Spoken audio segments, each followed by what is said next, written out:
the cyber warfare. One example of this cyber warfare or state-sponsored attack is this Stuxnet.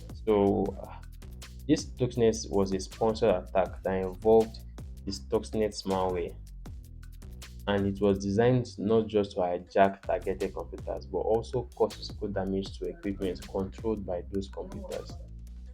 If you go through the course, you're going to watch a short video that explained how this Stuxnet um, was carried out and how it was discovered and the impact the malware had on the Iran's nuclear plant enrichment. So it was targeted to Iran.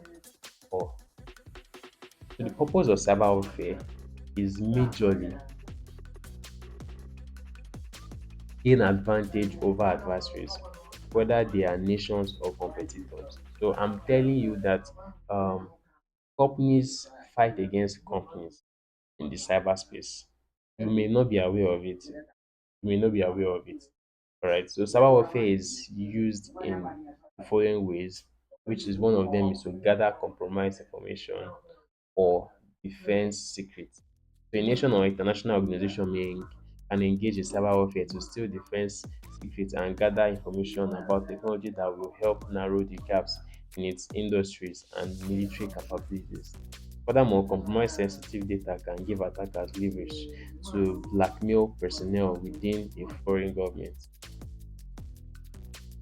Another reason or another purpose of cyber warfare is to impact another nation's infrastructure. So, besides industrial and military espionage, a nation can continuously invade another nation's infrastructure to cause disruption and chaos. So, for example, a cyber attack could shut down the power grid of a major city, right?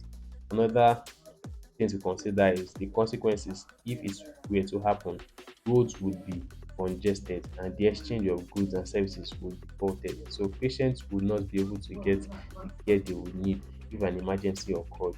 Access to internet would be interrupted. So by shutting down a power grid, a cyber attack could have a huge impact on the everyday life of ordinary citizens.